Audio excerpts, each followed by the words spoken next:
You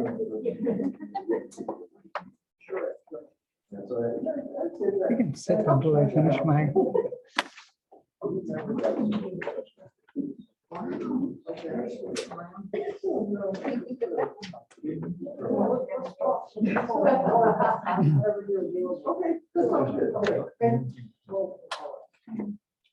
Thank you all. I'd like to welcome all the guests who have come from Chicago, from the Office of Technology Management and the West Loop Innovations. So in this rainy day, they were able to drive up to Rockford and then come down. Thank you so much for coming. It's a long-awaited trip to Rockford. A few things that I wanted to mention that Rockford, probably one of the leading technologies right now marketed, and then the Sugarex vaccine was developed here at the College of Medicine, Rockford, in our Department of Biomedical Sciences. So we are quite proud of that. And we are hoping that with all of you over there, some of our faculty will bring in more technologies, and then hopefully those will be also leading probably eventually at some point. So thanks for all the help that you have been doing at your end. I have 3 people from Chicago at this point. So I want to first thank Nelson Grindel. So thanks for coming. He is, of course, representing the College of Pharmacy. And then most importantly, we have 2 people from Chicago. Melissa Bertria. So she's right now in West Loop Innovations.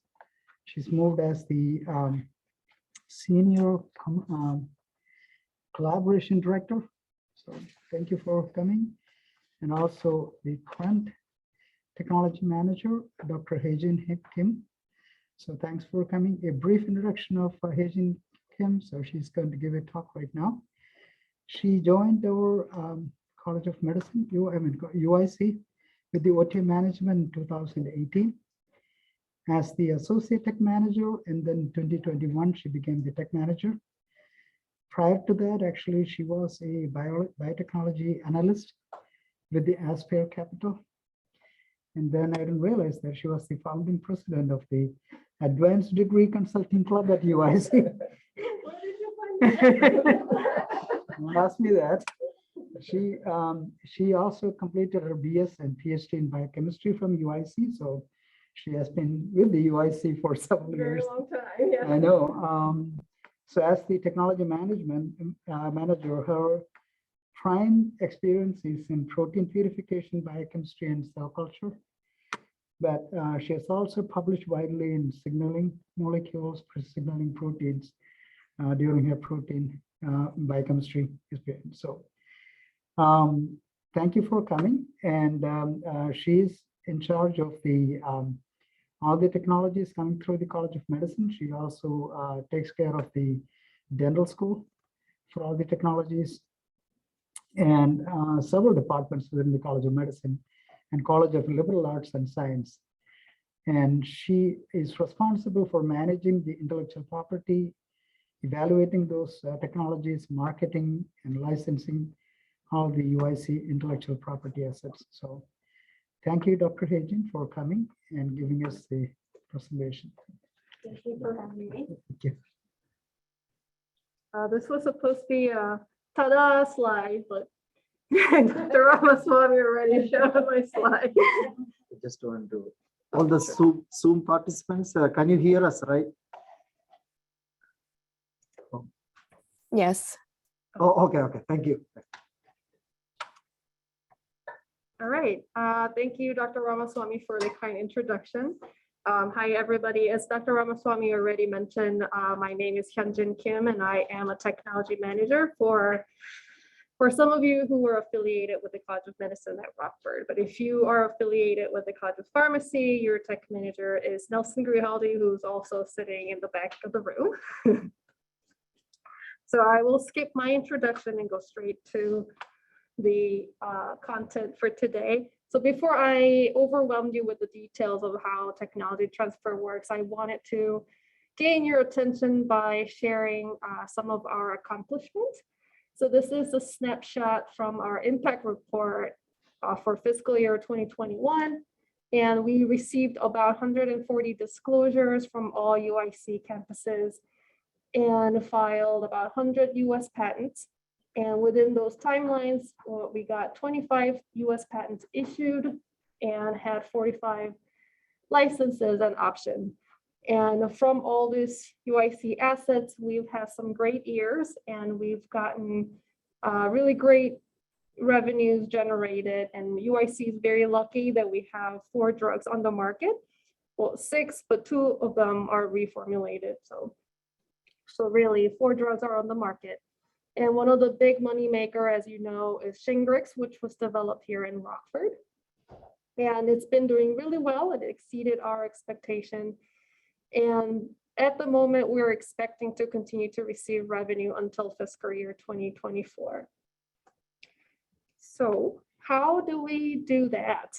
So we do that by doing something called technology transfer. So what it really means is we're identifying a new technology and then we're protecting that intellectual property and licensing that technology to a third party and potentially develop into a product. So it's hard to breathe through the So what OTM is really, I'm recovering from cold, so I don't want to. I tested negative for COVID though, just so you know, yesterday. So what OTM is doing is that we are managing the intellectual properties generated from the research and educational activities from the UIC. So when we talk about the tech transfer, we can't forget about the Bayh-Dole Act. So this was enacted back in 1980. Before this act was enacted, all the research that was performed at the university under federal funding, the inventions were owned by the government. So university had no right to those inventions. So obviously there's no incentive of filing a patent. But after this enactment, the university was able to own the invention coming out of the research that are funded by the government. So as you can see on the right side, the graph, the number of issued patent, US patent to the US universities exponentially grew. And it made a huge economic impact. So what does OTM do? The Office of Technology Management works on behalf of faculty, staffs, and students to advance the research and education and economic development. Aside from the traditional function that we do, like identifying a new technology, protecting the intellectual property, and licensing the assets, we also provide lots of resources for faculties and staff if they're interested in starting a startup. So we do engage researchers with outside parties who might provide guidances. So we want to support the entrepreneurial community at UIC.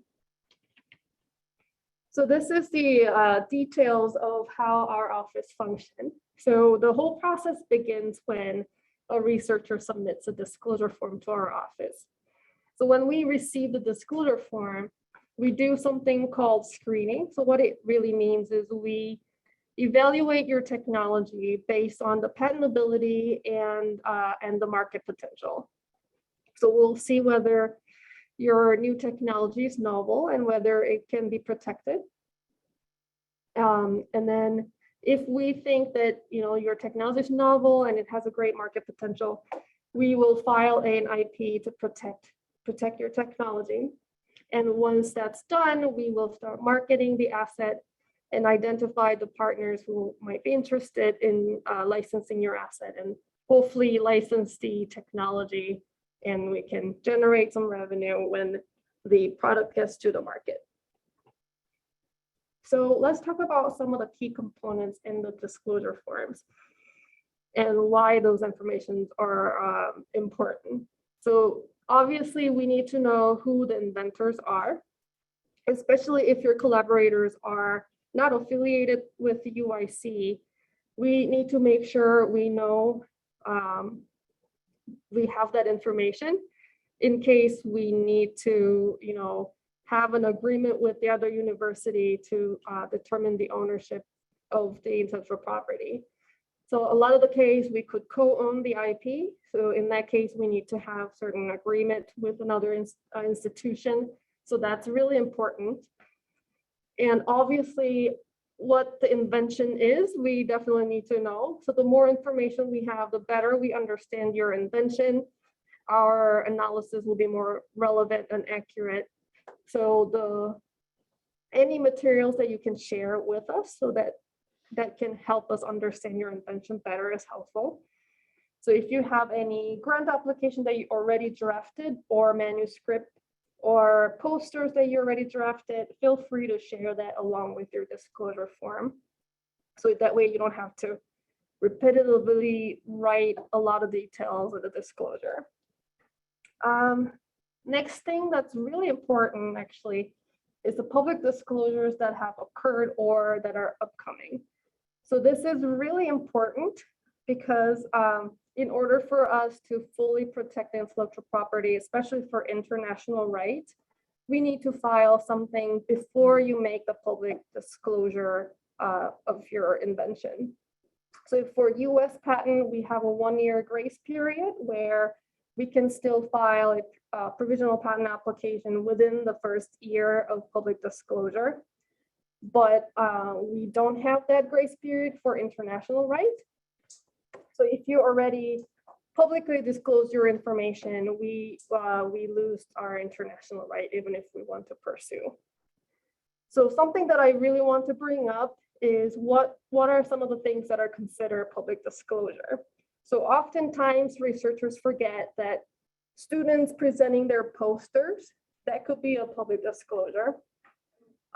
It can easily slip your mind, but sometimes I just quickly Google search your technology and then the first thing I see is the poster that's already available online.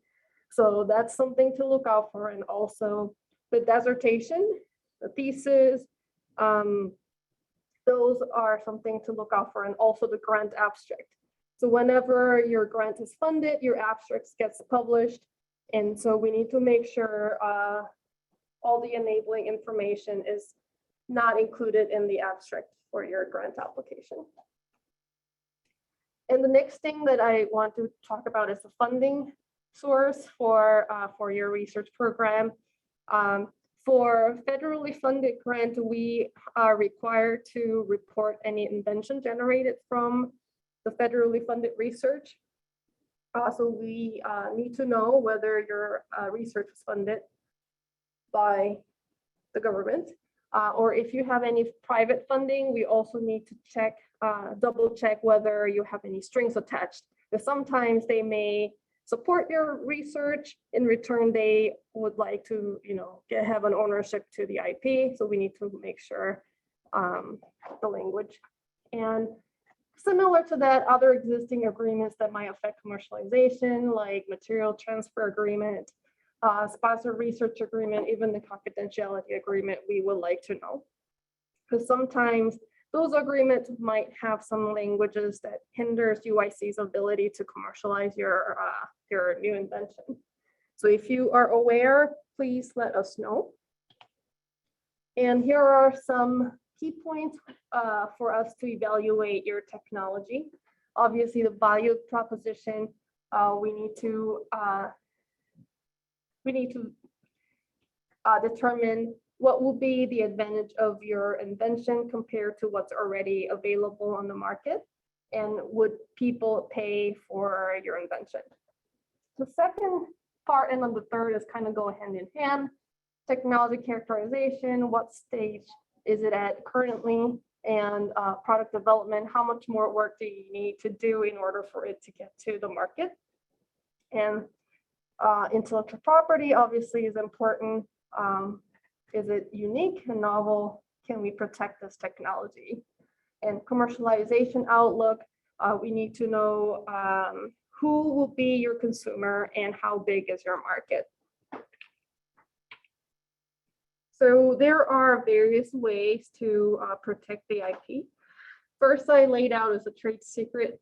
You guys probably already know the most well-known example of trade secret is the Coca-Cola secret recipe that's hidden for a long time.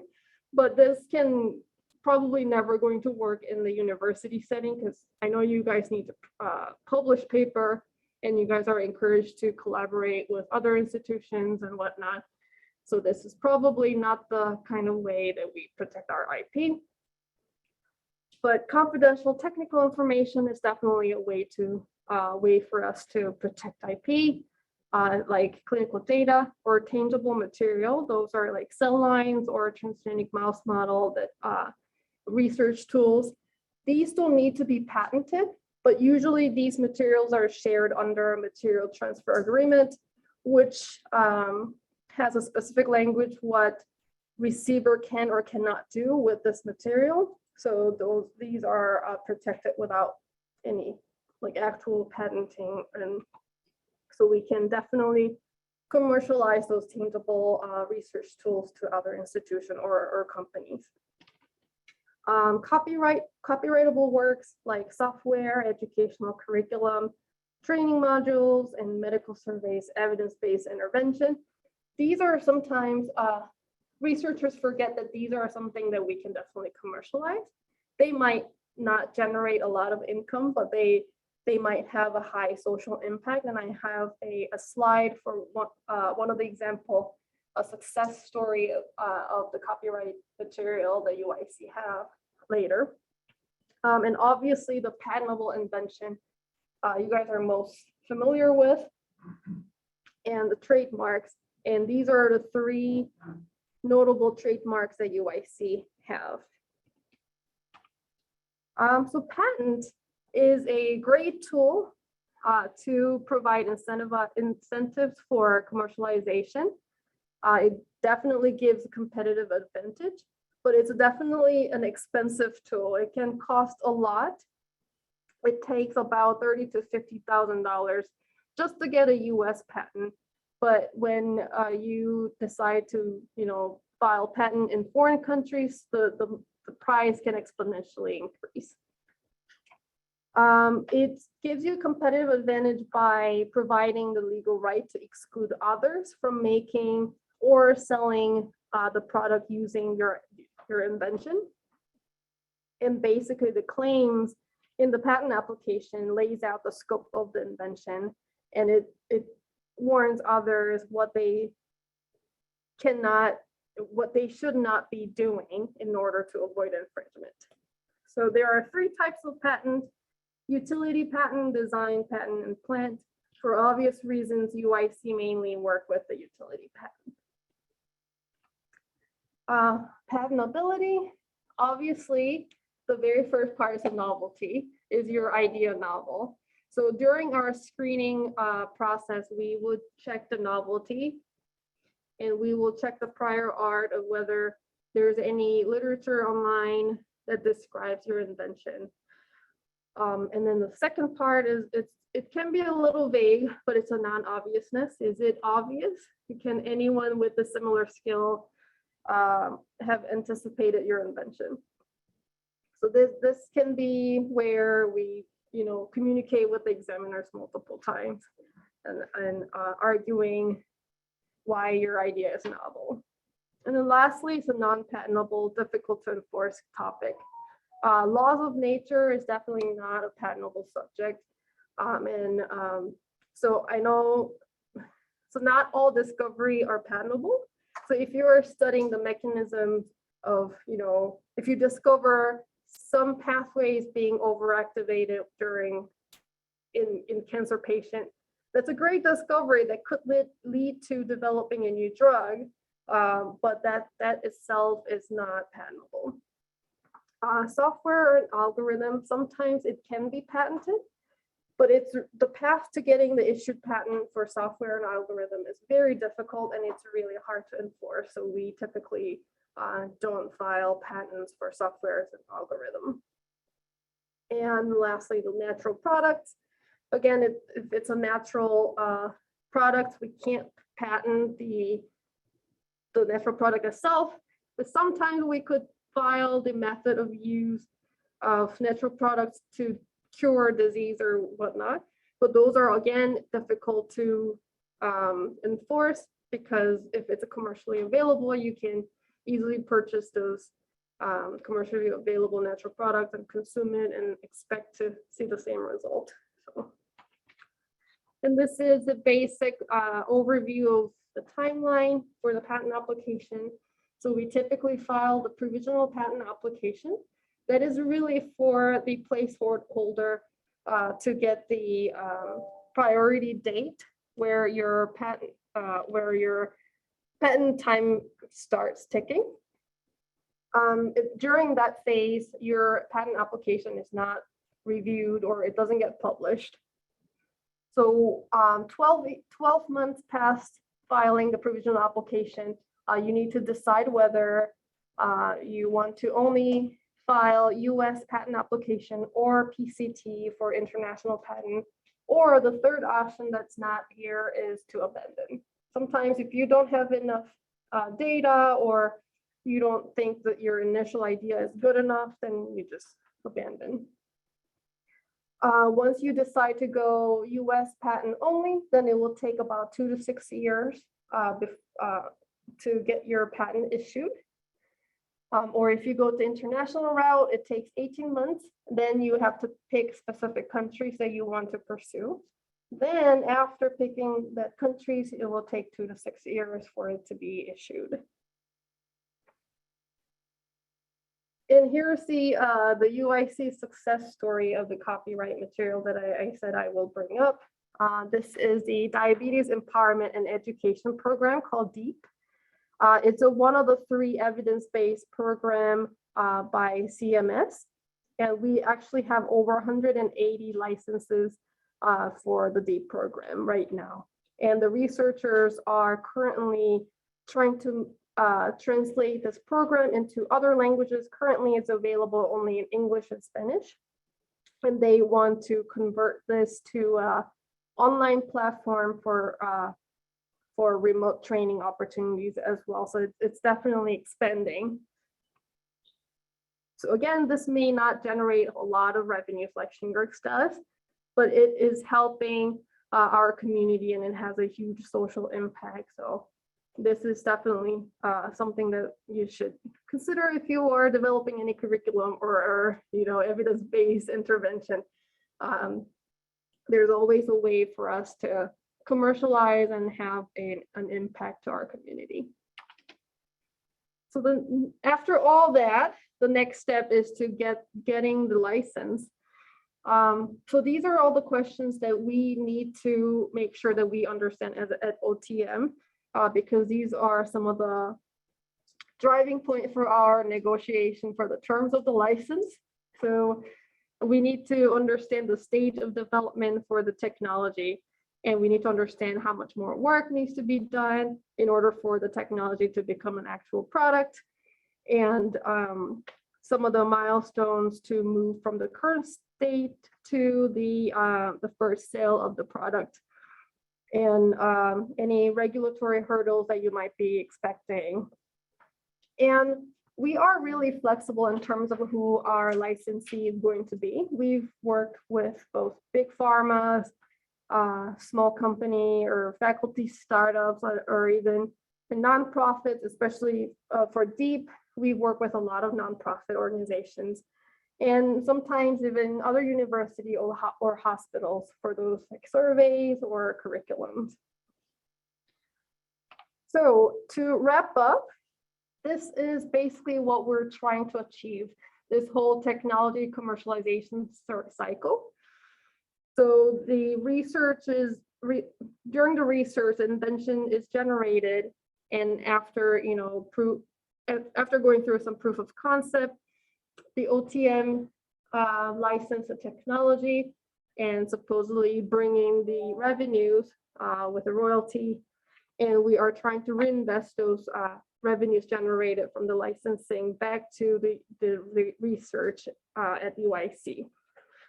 So I don't know how many of you are familiar with our splitting policy. So if we generate any revenue from the license, 40% goes back to the inventor 40% goes to the university, and 20% goes to the your affiliated department.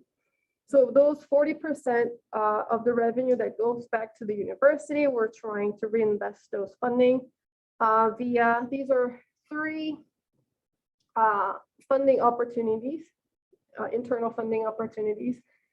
Chancellor's Translation and Research Initiative is $25,000, milestone-based 4-month program. And proof of concept is a 2-phased, also milestone-based funding opportunity. The first phase is $50,000 for 6 months. And once you meet all your milestones, you're eligible to apply for the second phase of the POC, which is $150,000. So the way we see it is when you don't have a lot of proof of concept data, apply for the CTRI just to, get yourself a little bit more competitive, and then apply for POC 1. And if you meet all your milestones, move up to the POC second phase. So that's how we foresee researchers to move their research forward closer to the commercialization. I think that wraps my talk for today. If you have any questions, let me know. And here's my contact information. And I also want to announce that OTM is initiating a virtual office hour starting on May 23rd, every 4th Monday and Wednesday at 12:30 to 1:30. So one of the technology manager will be on Zoom to answer any of your general questions. So I will share the flyer with the Rockford campus personnel, and you should be getting those flyers, so you can just click the link if you ever want to talk to us. And maybe I should take like 5 minutes for quick question before I move on to Melissa. Hey, Jen. Yeah. So you said that in order for to get the patent in the US, it takes anywhere from 2 to 6 years. So publication should it wait those 6 years? No. After the disclosure has been done, they can actually publish. Yeah, they can publish. They can definitely publish. So when after we submit the provisional application, that sets your starting date. So as long as we file a provisional patent application, then you're free to publish a paper. Yeah, so that if you are not sure when to disclose your invention to our office, always reach out to us. We will be the judge of when we should take any action, so you can always contact me. Yeah, so the inventions including multiple institutions or multiple universities, how is the process the same? Yeah, the overall process is same. So for you, there isn't going to be any difference. It's just going to be work for us. So OTM will have to work with other institutions to determine the revenue split if there is a revenue in the future. So thank you for this very informative talk. So you mentioned there are 30 to 50K for the cost of patent in the US. Is that the initial cost that you need to pay every year later on, or what is that? So a lot of the chunk of money is in initial part, but then as you go, you have to pay maintenance fee as well. Every year. Okay. Not every year. 3.5, and then 7 and 11 and a half. Okay.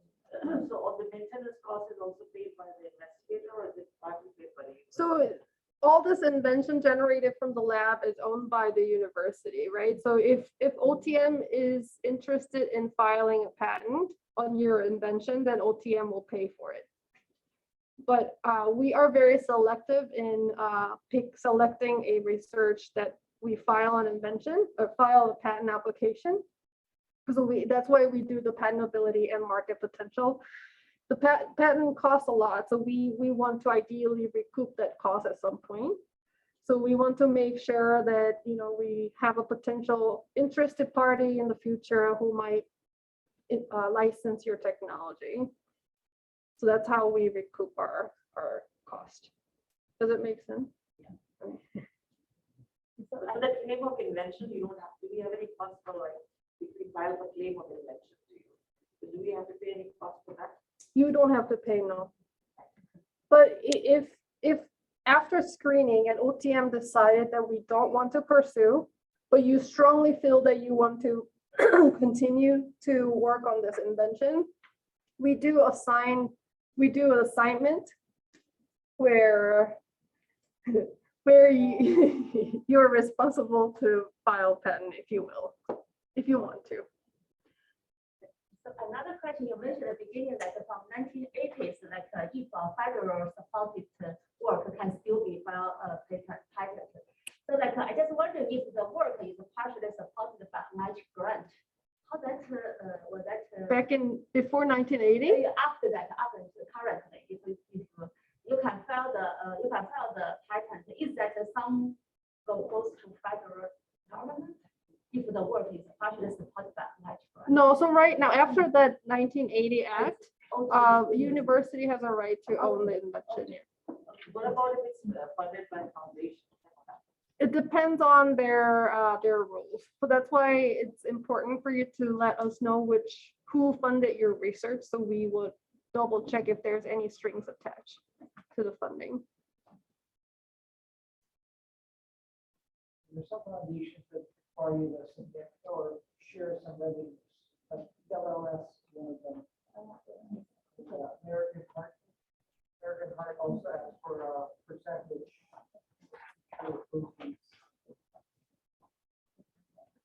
And I think file a patent after the manuscript is published. If so, is there any specific time limit?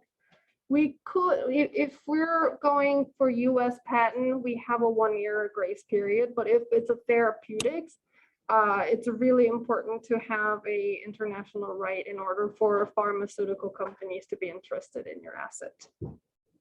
Like for example, the Shingrix, how long once you file the patent and then it's commercialized like Shingrix? Shingrix took forever. I think it commercialized after patent life was expired. So Shingrix, how long it's going to be, it doesn't have a time period to end? So the Shingrix patent's been expired, I think since 3 years ago now. 2019. Yeah, but because of the way the deal was structured, thanks to, I think, Melissa and Nelson, we are continuing to receive revenues from Shingrix sale. So how long will you continue to have that? And we're expecting to receive until fiscal year 2024. Oh, I see, after that. Yes. I think we will have time after the actual talk if you have any more questions. But I think I will hand over to Melissa Madeira, who used to be the tech manager for Rockford.